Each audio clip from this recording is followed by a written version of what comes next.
Hello my fellows, welcome to my channel. My name is Luke Tolley, and right off the bat I would like to apologize for sending this so late. I was already a week late with the second week of MERMAY because I had some technical difficulties at the moment, and now I couldn't post it because I had a terrible slump. I know I sound like I'm putting up excuses, but at least I got it the day after. And it's worth it because I also changed my editing software. I used to use Movie Maker, so now I'm going to try to use Sony Vegas more often. Yes, now I've started using Sony Vegas. You probably noticed by the fade in and the fade out when the video ends. And now that that's out of the way, let's begin with the video. First we have the second week, and for that I began with Catfish. The Catfish was actually an inspired character from a manga that I'm working on. It's called Race Wars. It's basically, well, I'll give you small details. It's basically a story of a post-apocalyptic Earth. It was destroyed, but it came back as 7 realms. It's a bit complicated when I explain it like this. Maybe I'll talk about it a bit more in another video. If you want some extra details, tell me in the comments and I'll consider making the video. So I make him like an elder and gave him really long whiskers to represent the catfish, and if that wasn't enough of a clue, I even gave him the catfish whiskers on his merman tail. Next was the shark. The shark took me a bit of difficulty in designing because of the pose. I am not used to those poses, and I would like to work on more complex poses as well. I really need to make more alive characters and give them more expressions as well. I gave the shark a rather muscular build, and with that some long hair and a sharp fang to represent his carnivorous side, and I left some scars on the tail and on the face to represent that it has been in battle before. Right after the shark, I designed a seahorse character, and this one I literally gave him the face of a horse, and I gave him the curly seahorse tail. I know it looks a bit weird, but now you think about it, some people, I think they call the seahorse a sea dragon as well, so that scaled appearance makes it look kind of dragon-ish, so I guess it fits in a way if you think it like that. Right after the seahorse, I decided to make a clownfish, and when I designed this, I was like, oh my god, I make Ronald McDonald. When I lined his eyes, I noticed that they came out a bit too big than the original sketch. But when I saw that, it was so silly, and I thought it fit perfectly since, of course, he's a clownfish, they're supposed to be funny. So I just decided to leave it like that, and I'm pretty glad I did. After I did the clownfish, I decided to make a blowfish character, which I found rather interesting how the design turned out. She came out like a plus-size woman, and by the looks of her, you can tell her morals are, I don't need no man to tell me I'm beautiful. She's independent, she's strong, she is one of a kind, and she does not need approval from no man nor woman. After her came the anglerfish. That one was a bit tricky, but I managed. This is actually also inspired from my manga Race Wars that I'm working on still, it's not out.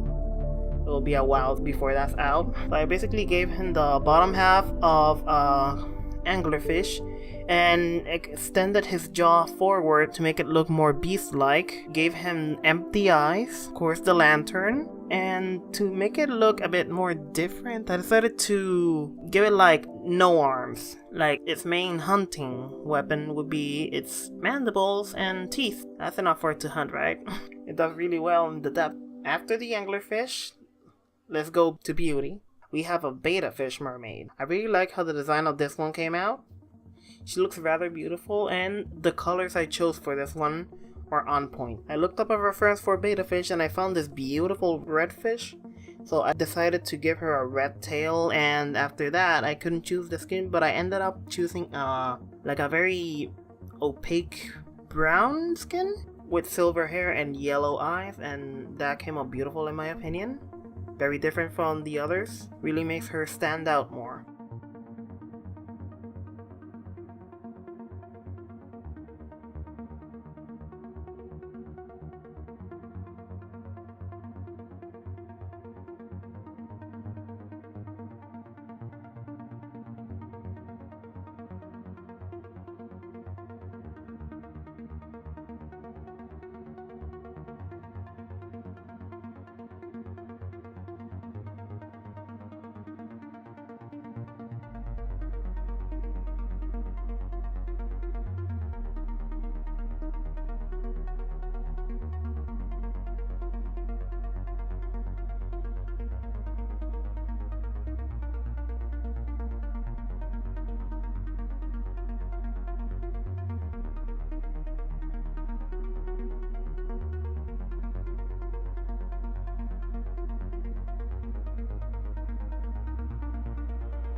Okay, welcome guys.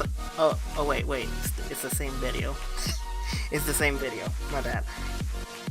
Now it's week 3. Now for week 3, I started with a jellyfish.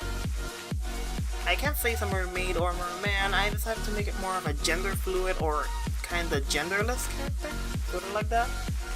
I covered his eyes to add to that mysteriousness, gave him curves, but a flat chest, so you really don't know which gender he is exactly. There's no definition to his gender. The way I colored him, I gave him basic blue tones with purple and gave him that traditional jellyfish glow. And after I gave that glow, the tentacles, I didn't like that they looked black, so I clipped a layer, an empty layer, on top of the line art layer and passed some white on top to give it like the appearance that is reacting to the glow of the jellyfish itself. Next, I made a Vaporeon mermaid. For the Pokemon fans out there, including myself, Vaporeon is one of the many evolutions of the Pokemon Eevee, the water type evolution. So I decided to turn this into like a she-warrior mermaid. I designed her using the attack water pulse, if you were wondering what that white orb was. So I put her in a pose that was showing that she was ready to attack or going to battle with something or someone. So I guess she's kinda like, due to the position that I put her in, she's kinda like either facing the shark or the anglerfish. One of them. Right after Vaporeon, I did the Umaru-chan mermaid. I like to call her the Umaru fish. I really thought this design was cute and it had to be made. Even my friends agreed that I had to make it. I basically gave her the simple design of the anime where she comes from.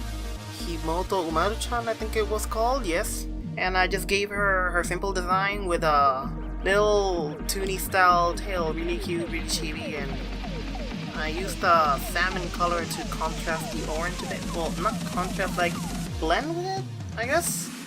Because salmon is like pink but more orangey, so it kind of fits the orange aesthetic of Umaru.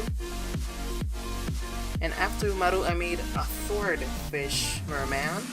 So this was a bit tricky to figure out how to design, but I ended up making him have the swords on the ends of his hands, as if he was some type of warrior ready to face the enemy. Due to the position, I believe he is facing the shark, if I am not mistaken. I gave him a lot of gradients between light blue and dark blue in certain areas, like the ears, the bottom fins, and in the tail as well, you can notice that, and on the fin of his head. After the swordfish, I made a lobster mermaid. This design was a bit complex. I didn't expect it to turn out like this. It looks a bit more monstrous, but I actually kinda like it for that. I was a bit confused when I finished it, but at the same time was mesmerized. And I knew that this had to be a blue lobster. I just had to make it blue. It wasn't a yes-no situation, it was a yes-yes situation. It had to be blue, or it had to be blue. No reds or yellows here, just blue. I gave it some darker blue spots and markings on certain areas to give more of a pleasing aesthetic, and I added some purple glow over the shell. I made her hair green and gave her a normal skin color. After the blue lobster, I decided to push the boundaries a little bit more and made an axolotl mermaid. Now this one is a bit different from the others since this one actually has legs, but she's no less mermaid than the rest, believe me. When I designed her, I really liked it mainly for the reason that she kinda looks like Froppy from the anime My Hero Academia, which is one of my favorite animes, even though I haven't continued it. I'm still stuck on season 2! Forgive me, my otaku side showed. So I gave her the little axolotl tentacles on the side of her head, and painted her hair green, the skin up light pink, and I gave her an outfit made of algae. And right after the axolotl, I decided to go with a koi fish. Rather simple, but You know that the koi fish is a rather beautiful fish. Yes, it's very beautiful in my opinion. I love how it looks. So since this is a merman, I decided to make him rather more handsome than beautiful. Well, I guess you could say he's beautiful in a way, but I say handsome. I prefer the term handsome. I tried coloring the tail with the digital watercolor brush, but I didn't like how that looked, so I went with a solid pen, and that looked much better. It looked more solid. And after that, I gave it the shading. I really enjoyed making all of these. They are all so different from one another, and I want the rest to be just as different. I'm running out of ideas on fish to make. I need help. I want to finish this. If you have any ideas, please comment me any other types of fish that I could do. Please help a fellow. So far, I've been enjoying this challenge. It's been actually very helpful to me in character design, as much as practicing poses and expressions. And it helps me also learn the anatomy of different kinds of fish and aquatic creatures that I would never have practiced if I hadn't taken on this challenge, and I am really proud I did so, and I am even more proud that I managed to make a video for you guys to watch, for you guys to enjoy, and I hope that you can join me when I finish this and that you enjoy it. Nothing would make me happier than that. If you've been doing the mermaid challenge, I would like to see. Maybe DM me on Twitter or Instagram, or maybe even tag me or something like that. By the way, guys, I don't like to ask for things like this, but I have commissions open, and I am saving money to get a new computer since the one I'm getting is giving me trouble occasionally since it's really old. I had it since middle school. It works well, but it sometimes gives me trouble. I've had it for 7 years. About 7 years. I would really appreciate it if you would maybe try to help me collect enough money to buy a new computer. You don't have to spend much. I have cheap commissions and also some YCHs if you're interested. You can check it in my Amino, Twitter, or even Instagram. You might be thinking that I'm just begging for money right now, or just trying to get some attention. Well, I hate doing this. I'm not the most outgoing person out there, so this is a bit hard for me. I'm still learning. I'm practically just beginning YouTube still. And I'm not planning to give up. I plan to go far and big. And I hope you're still with me by the time I hope you're still with me throughout the journey. Alright guys, that will be all. Thank you so much for joining me for this episode. I am very sorry again that I posted it so late. But you know what they say, quality over quantity. And I just want my videos to be the best quality possible for you guys to enjoy and for me to enjoy as well. I watch my videos, yes, sometimes. So please, if you enjoyed this video, leave a like, maybe even subscribe and hit the bell. If you want to follow me in any social media like Twitter, Instagram, or even Amino, you can find the link down below in the description, along with the link of the music that I use for this video. Also, I have a question. I might make a prompts video sometime, and I was wondering if you would leave me some prompts to work with. Just leave a random prompt, literally anything, any topic, and I will choose a couple and mix them together and see what I can do with that, and we'll just see how it turns out. Well, I kept your attention long enough, so I should go. RDJ Griff out. Bye.